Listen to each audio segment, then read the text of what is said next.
Hello, you are listening to an episode of Trade Talks, a podcast about the economics of trade policy. I'm Chad Bown, a senior fellow with the Peterson Institute for International Economics in Washington. This week, Soumaya, Keynes and I have a four-part conversation about trade deals with Professor Dani Rodrik. Dani Rodrik is the Ford Foundation Professor of International Political Economy at Harvard University. Here's part 3 of our conversation. Okay, so let's suppose we've designed the ultimate trade deal that deals with all these social dumping problems, that doesn't include IP protection and doesn't have ISDS. Now we've got to go and sell this thing. Do you have any problems with the ways that economists have tried to sell trade deals in the past? Yes, I do. I mean, I think this dawned on me when there was this a few years back, this survey that the Chicago Booth School ran among its experts. You know, they have these periodic surveys. They have this group of economic experts, and they ask them questions periodically about sort of, what do you think about this or that? And then one of these surveys was about trade. And then, one question was about, the general principle of fair trade, free trade. Do you think free trade is on balance good? And then predictably, most everybody said yes. No surprise there. The second question was, do you think, on balance, NAFTA is good, that particular trade agreement? And then pretty much almost everyone voted the same way, which was sort of, that overwhelming majority said yes. And so this is a bit curious because, NAFTA is a particular regulatory arrangement, and it's got, I think, 9,000 pages or so. And I'm pretty sure that most of these people, economists, who are not trade specialists, who said NAFTA is a great thing. What the leap of faith that they were making was essentially NAFTA is a free trade agreement, and therefore it's like free trade. And then since we like free trade, NAFTA is a good thing. And I think everything that we've been discussing here in this discussion suggests that that's maybe a bit too big a leap of faith. So in my ideal world, I think, that economists wouldn't feel the necessity to circle the wagons whenever there's a trade agreement and just hold their nose and say, I really don't like TRIPS. And ISDS, I'm not so sure about, but boy, do I like free trade agreements. And then, so that we have to say this because otherwise, we will be empowering the barbarians on the other side of the issue, the protectionists, and we better not do that. And I think that's not very helpful.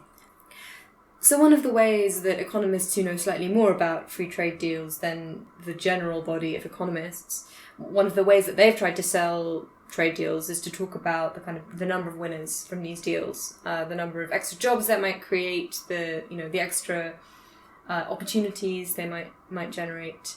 And, clearly when you're trying to pass a trade deal through Congress, you maybe are not so vocal about the disruption that might arise as a result of these trade deals. What would a more kind of honest sell of NAFTA back in the early 90s look like? I think the honest sell for a trade agreement, a well-designed trade agreement, would be the one that is actually the oldest defense of free trade, is the one that says free trade is just like technological change. That was the argument that was made back in the mercantilist era, even before David Ricardo, before Adam Smith. The earliest defense of free trade was that we don't object to technological change, even though some people might lose their jobs because technological change is something that increases the overall production possibilities. Trade is exactly the same. It increases production possibilities, and you cannot sweep under the rug the disruptions, because without the disruption, you're not getting the gain. So the job losses and the disruptions are the flip side of the coin. And I think this is where many economists, often in the public domain, have gotten very, very misleading, is to sort of want to say, trade is going to give us all these gains, but the temporary unemployment or the sectoral shocks or some of the income losses of the losers, we don't need to worry about because they're going to be relatively small. You can't have that. You can't have in our world with the kind of sort of models that we work with. You cannot have very large gains, overall gains, without also having very large distributional impacts. So I think the way to sell this is to say, look, trade creates disruptions in exactly the same way technological change does. We do a lot of things to ensure that the losers from technological change we take care of. We have safety blankets, we have retraining, we have social insurance, and we have rules about what kind of technological change is acceptable, what kind isn't. You cannot torture people in the lab just to get better medicines. You have the rules about how you treat your rats or your lab animals. There's all these regulations about how technological progress is under what conditions we allow to take place, either because of its redistributive effects or because of our norms and values about what's okay to do in experiments and in innovation. It's exactly the same for trade, that it has to be embedded in a kind of both in safety nets and redistributive mechanisms to ensure that the losers are taken care of, but also they need to be embedded in a set of regulations that reflect our values about what's okay, what's procedurally fair, and what ensure that trade takes place under conditions that don't violate our norms of procedural fairness and distributive justice. And again, it's exactly the same with technology. So I think that's what we have to do is not be shy about the downsides and be upfront about those and be also upfront about what we're doing to deal with them.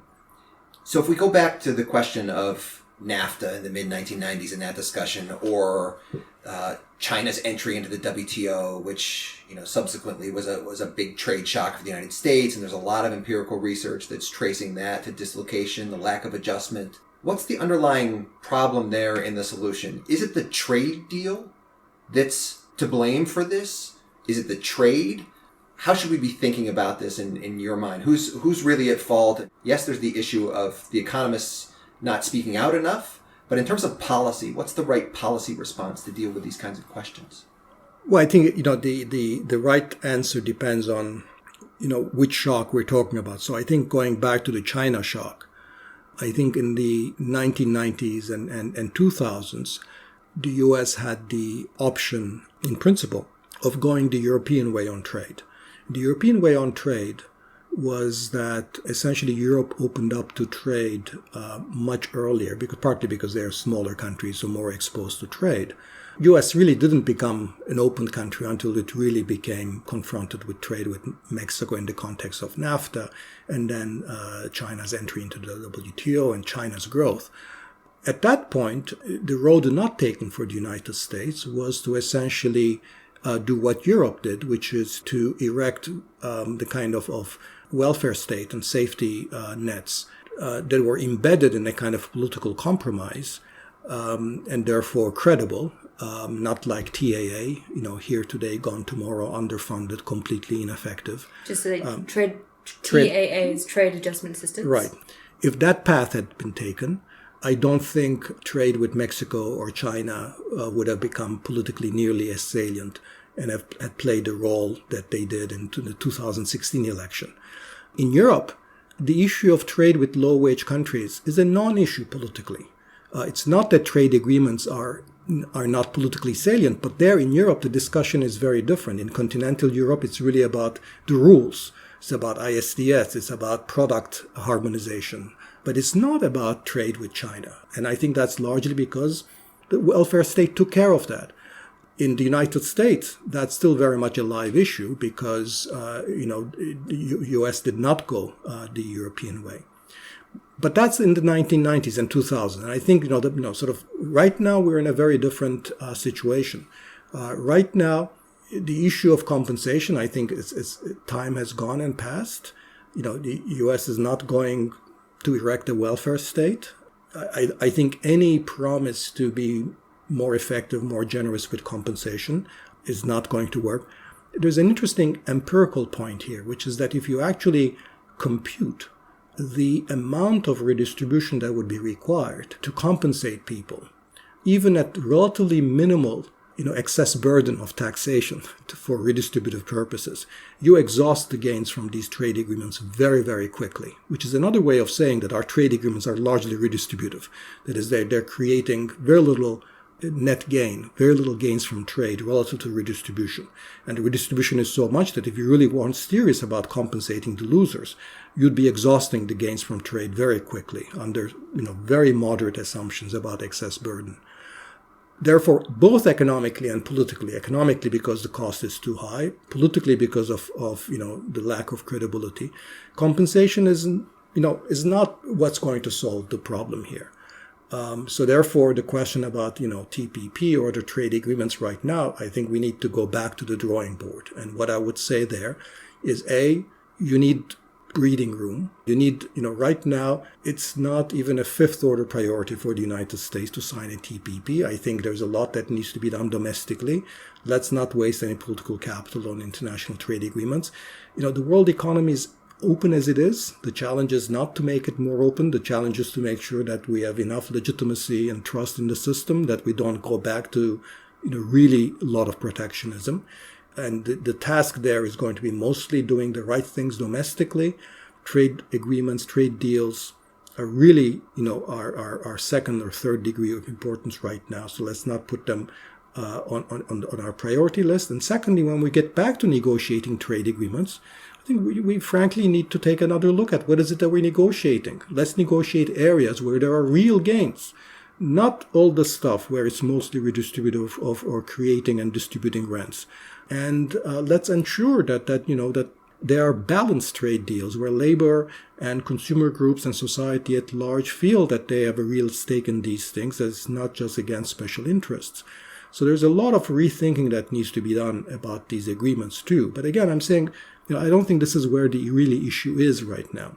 So is an accurate summary of your statements on this then that trade deals like NAFTA, allowing China's entry into the WTO, they introduced shocks that had redistributive effects into the U.S. economy, but it's not the trade deal's fault that the United States didn't cope with this. It was the fault that we didn't simultaneously develop the complementary domestic policies, such as what Europe did when it opened up to trade, to deal with these kinds of adjustment issues first. And then second, the path forward today, you're not optimistic that the United States is suddenly going to develop a broader social safety net than what it has currently. So you're not advocating for raising trade barriers above current levels of what they are right now.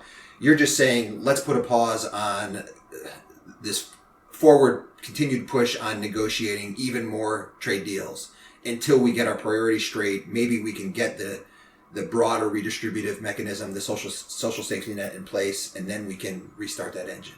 Yes, largely, yes. I think on the second point, I largely agree the way you put it. On the first, whether it's a fault of trade or whether it's trade agreements or it's a fault of somewhere else, I don't draw the distinction you draw because, it was clear when we were entering these trade agreements that there wasn't the political will or the domestic coalitions, or necessarily the effort to institute the domestic adjustments that were going to be required. So in that sense, yes, the trade agreements were the problem. And I think the way that they were sold were also the problem, because I think all the downsides and the redistributive effects were minimized. And also, as you remember, by the economics profession. The economics profession took refuge for the longest time that our analyses, empirical analyses, didn't show large redistributive effects.